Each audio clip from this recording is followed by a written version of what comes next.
It's 8:45? Okay, all right. It's next week. Pardon me? It's actually next week. Is it next week? Yeah. It Okay. is Yeah, it's. In Europe, it was today. today. Yeah. So that gives only a 5 hours difference between here and Europe. I mean France in particular, because Yeah. So next week. England's probably a different time. Are we in the future for France, or are they in the future? They moved back. They fell back 1 hour. So we had 6 hours. Now we have only 5 hours difference. But they're later. They are later. Oh yes, sorry. We are in their future. No, No, they're ahead They've of us. been, they're in the past.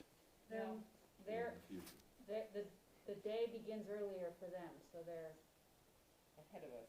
so they're ahead of us. Oh, They they are? already had dinner, Mhm. or they're having oh, they dinner. can tell us who wins the election then. I'm not that far ahead. Well, it's 4:30 there right now. Oh, I see, early. Three, 3:30. Okay. 5 hours. 3:30. Yeah, that's what I mentioned this on the... Good, Stephanie's here. 9 people, wow. Morning. Good morning, everybody. Let me look at you. Good morning, everybody. Welcome. Here it's really, really warm. Not. But it's okay. And we've got 5 braves, 6 braves. One is on the way. And a dog. So we're good. Okay, so let's begin.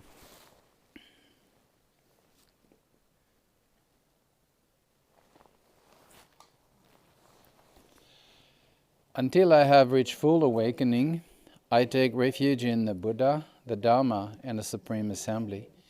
By means of beneficial actions such as generosity, may I attain enlightenment in order to benefit beings. Until I have reached full awakening, I take refuge in the Buddha, the Dharma, and the Supreme Assembly. By means of beneficial actions such as generosity, may I attain enlightenment in order to benefit beings. Until I have reached full awakening, I take refuge in the Buddha, the Dharma, and the Supreme Assembly. By means of beneficial actions such as generosity, may I attain enlightenment in order to benefit beings. May all beings find happiness and the cause of happiness. May they be free from suffering and the cause of suffering. May they not be separated from the perfect happiness that is free from suffering. May they abide in great equanimity, free from attachment and aversion to those near and far. May all beings find happiness and the cause of happiness. May they be free from suffering and the cause of suffering. May they not be separated from the perfect happiness that is free from suffering. May they abide in great equanimity, free from attachment and aversion to those near and far. May all beings find happiness and the cause of happiness. May they be free from suffering and the cause of suffering. May they not be separated from the perfect happiness that is free from suffering. May they abide in great equanimity, free from attachment and aversion to those near and far. To begin with, let's take a little moment just to make sure that we are here. That we are not lingering in our past and we are not projecting into the future, but we are truly present to this moment on this cushion as we meditate.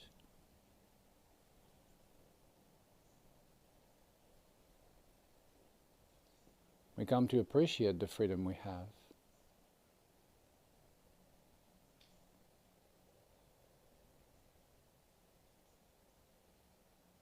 And the quality of the choice we made to come and sit.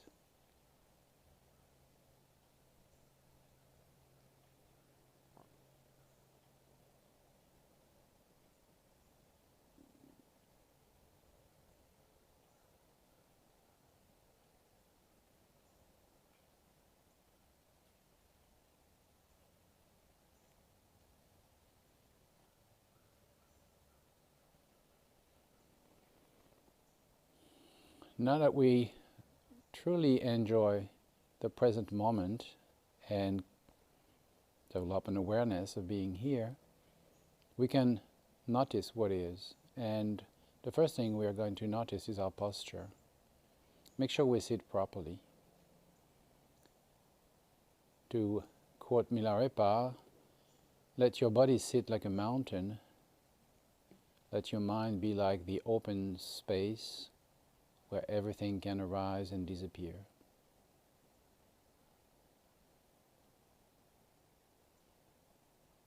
We sit on the ground or we sit on the chair, but we can feel the stability we gain through this contact. Our hands might be resting palms down, flat on our thighs, or in a meditation gesture, the right hand in the left, both resting in the lap. Our back is straight without unnecessary tension. Shoulders slightly outstretched so the back is not caving. And as we breathe in and out, we sense our belly becoming more and more relaxed. And we begin to sense our center of gravity slightly below our navel. The chin is slightly tucked in, but we make sure the neck is free. The mouth and the teeth are relaxed, and the tongue is lightly touching the palate. Our gaze is directed straight ahead, slightly downward, in a soft and open vision of what is in front of us. Ideally, eyes half closed, but if we find it more comfortable, we can keep our eyes closed.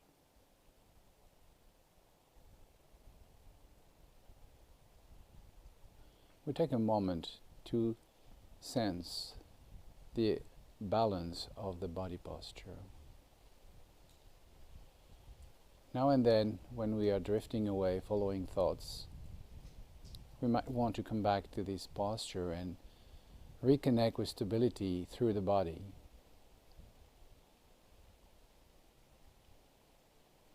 Breath comes and goes through the nostrils, mostly through the nostrils, in a natural way that don't need to be altered.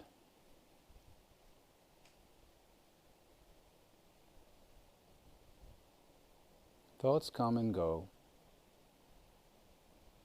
So do the sense perceptions. We notice them as they arise and we notice they disappear. They don't need to be an object of enjoyment or depression.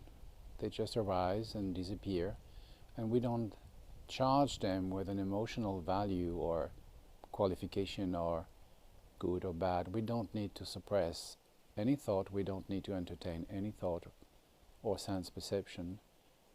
Peace will not come from suppressing the flow of thoughts or sense perception, but pacifying the usual habit in our mind to control and organize all the mental events that we notice.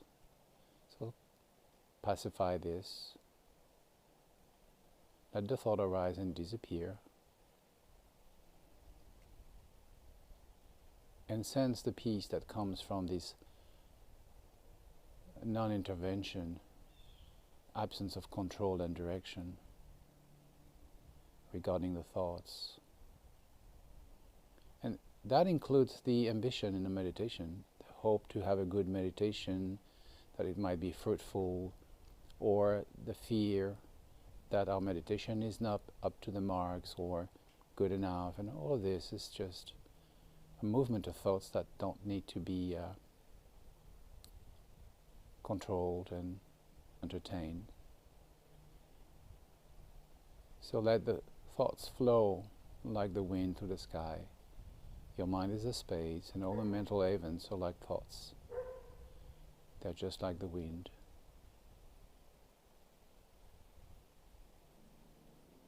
When you find the peace, just abide there,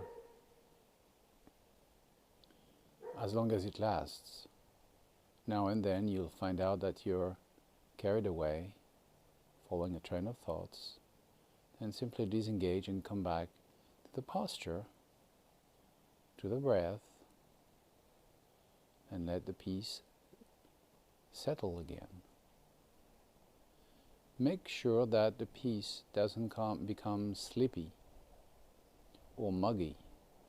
Keep your awareness very clear, very sharp. Calm abiding is space, peace, and extremely crisp, sharp awareness. Stay there as long as it is natural. When you lose it, come back to the posture, come back to the breath, maybe make a little pause, then resume.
Feel free to stretch, move a bit if you need.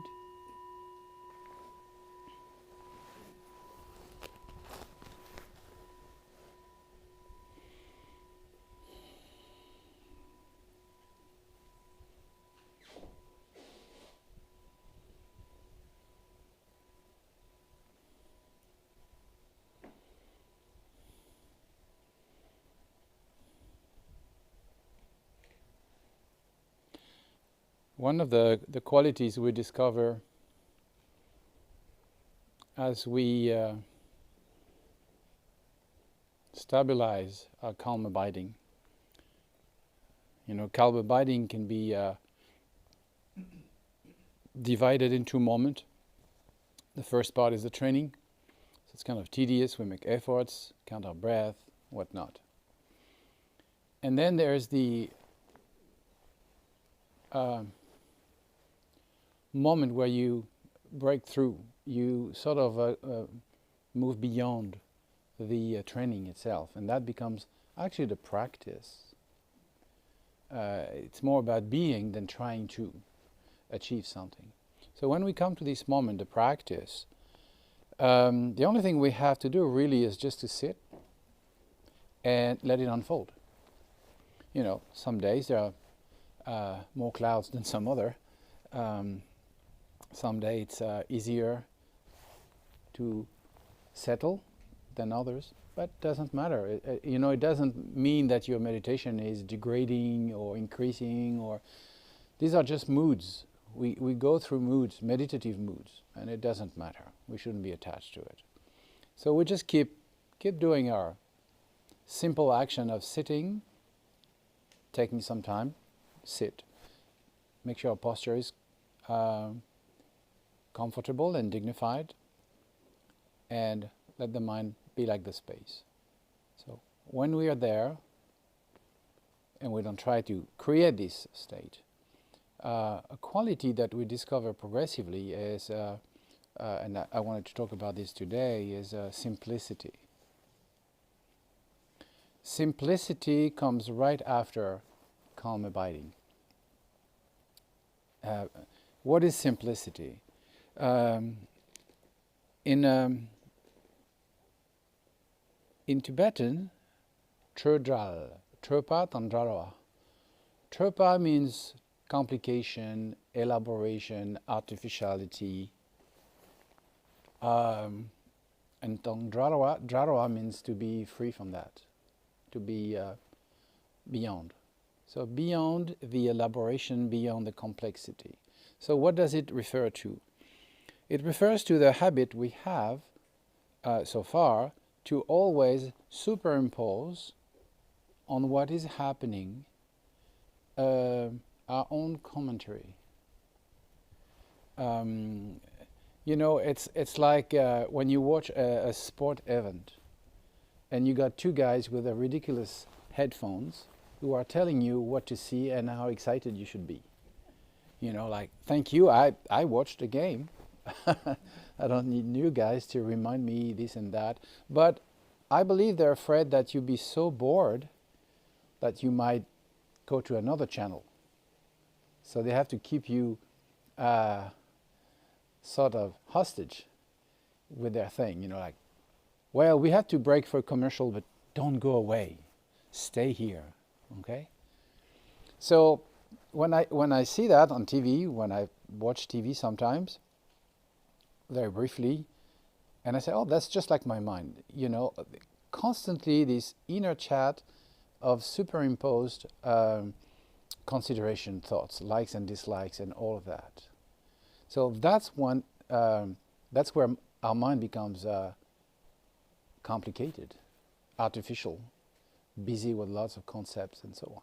And the deeper layer of the complexity or the artificiality is to read everything from a dualistic perspective. Like something happens, I am having this experience. This experience is something outside and I'm here inside and I notice it, I see it and so on. And to some extent, the obsessive mindfulness can lead to this. I am so mindful. I am mindful that I am mindful. Now I'm chopping the carrot, you know. And if it's okay at the level of training in the phase of calm abiding, if we keep it with us, we cannot really explore simplicity, absence of elaboration and complication. And there we cannot really move past the wall of duality. There's always someone looking at something and having an experience about it and taking notes. You know, comparing to before, projecting into future, perspective, you know, investment, whatever. This is the complication. And so complication brings a lot of drama. You know, because the likes and the dislikes bring down drama. You know, I want more of what I like. I don't want anything of what I dislike. What I like, I don't like it anymore, but I build up a strategy to have more of it. So what I'm going to do with the thing I don't like, which keep coming, now that I even don't like it, all of that becomes so heavy, that we lose contact with the simple mind that in Tibetan we call Tamal Shepa. Tamal means ordinary, Shepa means awareness, being conscious of something. And this, in the Mahamudra tradition, Tamal Shepa, ordinary mind, is actually not ordinary, but it's actually basic. So it's actually equal to our Buddha nature. It is equal to the absolute mode of reality, the Dharmakaya. This is really the ordinary mind, the natural state. Let's put it like this, if you want, another term. We lose a contact with the natural state, or we didn't have it for, I don't know, maybe we never had it, or we had it episodically, and then we were so busy with the surface and the turmoil of our likes and dislikes that we couldn't even see it. You know, it's kind of like both are sort of coincident or co-emergent. You have the natural state and the ignorance of it. You know, that's how complex our mind, as complicated our mind is. So that's why we have to simplify our life so that there's less stuff to be entangled with or by. So simplify our life, streamline your life so that you just get the basic necessities and you don't go beyond that. Your verbal and physical communication can be also much lighter, so you know, it's you try to control your, I don't know if you say that in English, your logoria. Logo, the word, ria of diarrhea. You know, it's just kind of something that comes out of your mouth without control, logoria. And then also all the thoughts that are, not the thought themselves, but the categories and the control and all of this constant activity of the control freak of our busy mental consciousness. We try to pacify this. So that's the work with calm abiding, to be one-pointedly abiding. And one-pointedly doesn't mean narrow, it means spacious. We abide and then we discover simplicity. And simplicity will come as a result of meditation into our daily life, the way we lead our life, the way we meet other people and exchange and so on will be very much inspired by simplicity. When we are not in this experience of simplicity, we are always looking for entertainment. We are looking for more different tests, different experiences, and so on. So we want to have a colorful and shiny and vibrant life and experiences and so on. And the rest appears to be really dull and plain and so on. You know, you're like somebody who's been fed on soda that has to drink water. And you say like, "Prah." But you have to lose this pollution of your tongue that comes from the sugar and the artificial additives and the artificial flavors and so on, to come to a point of simplicity where you can notice the differences in the different waters that you drink. you can have a finer experience of the basic ingredients of every drink, which is water. So you come to appreciate this level of simplicity because you realize that all the rest is just complication. And you may be attached to this idea of simplicity out of a desire to be undisturbed, unperturbed by outer activities, like, hey, you, get out of my cloud. I'm having a blast. Just don't come and bother me with your whatever, TV news or whatever happens in 2 weeks. But this is not really properly simplicity. This is, we are refusing the multiple facets of mind's creativity because it's too much noise, it's too much agitation. We don't realize that the agitation and the noise doesn't come from the multiplicity of manifestation. It comes from the control freak that has to sort this out. Like, who asked you to do that? Just, why don't you take a break?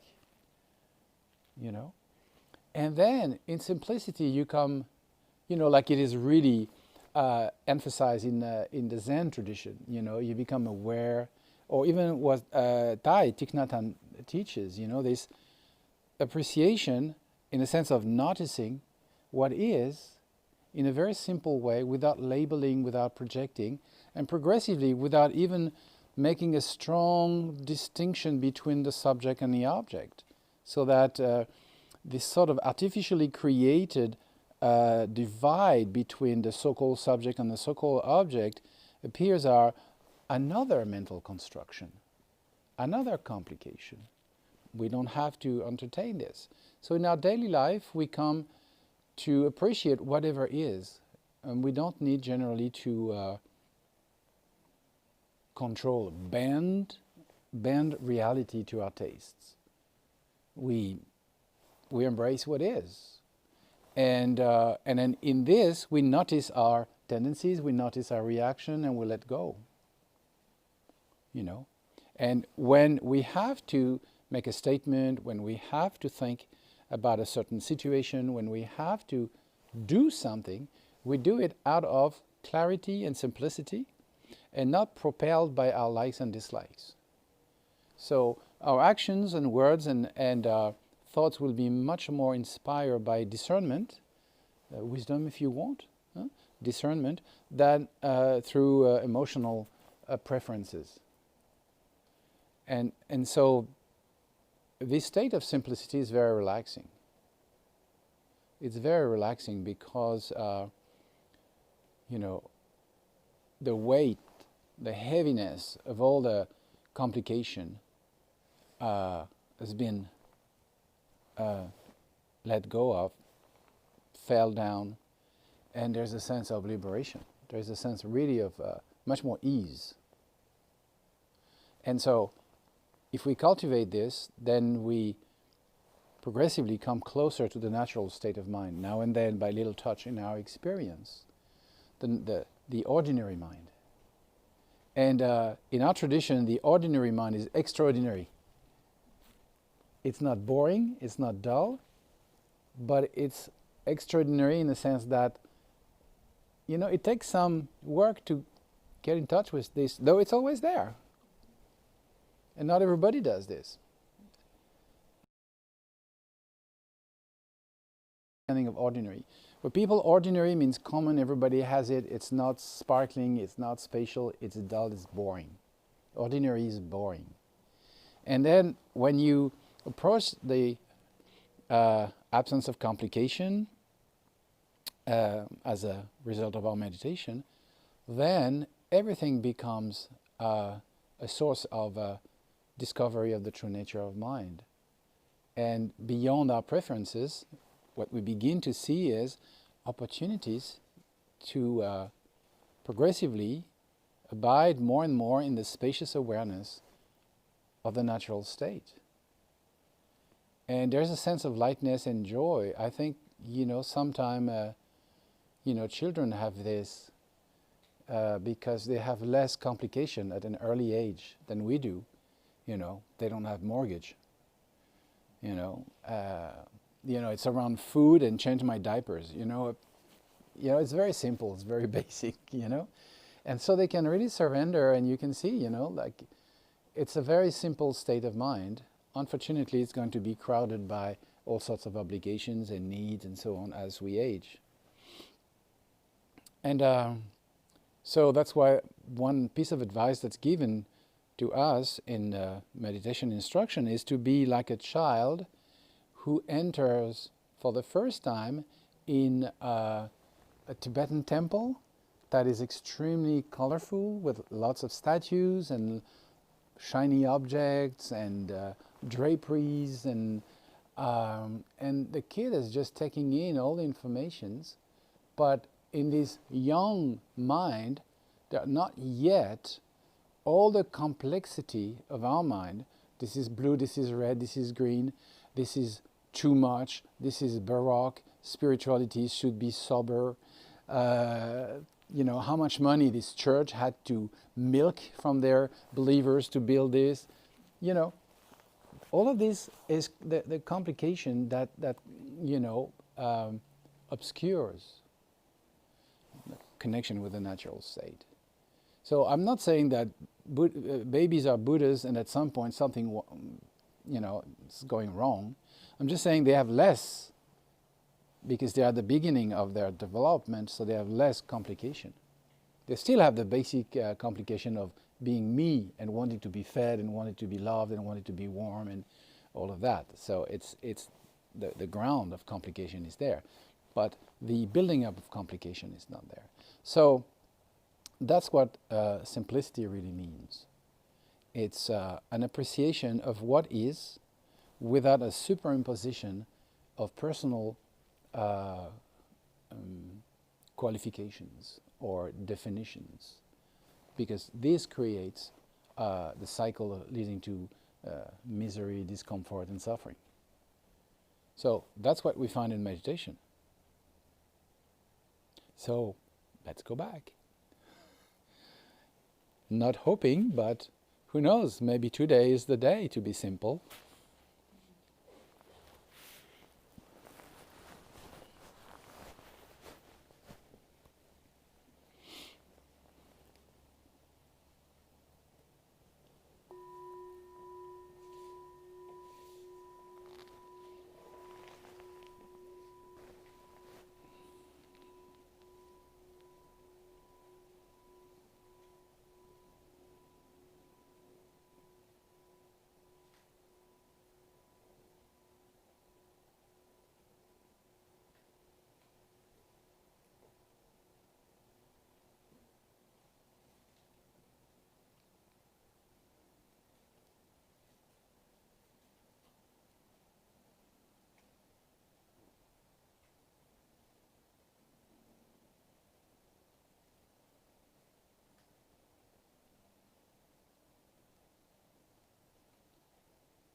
Let's conclude by sharing the quality of our meditation. Through this merit, may I attain true omniscience. Then, having overcome all harmful, destructive forces, may I liberate sentient beings from the ocean of existence and its turbulent waves of birth, old age, sickness, and death. May the most precious mind of awakening that has not yet dawned now rise. Once arisen, may it never decline. May it continue to increase evermore.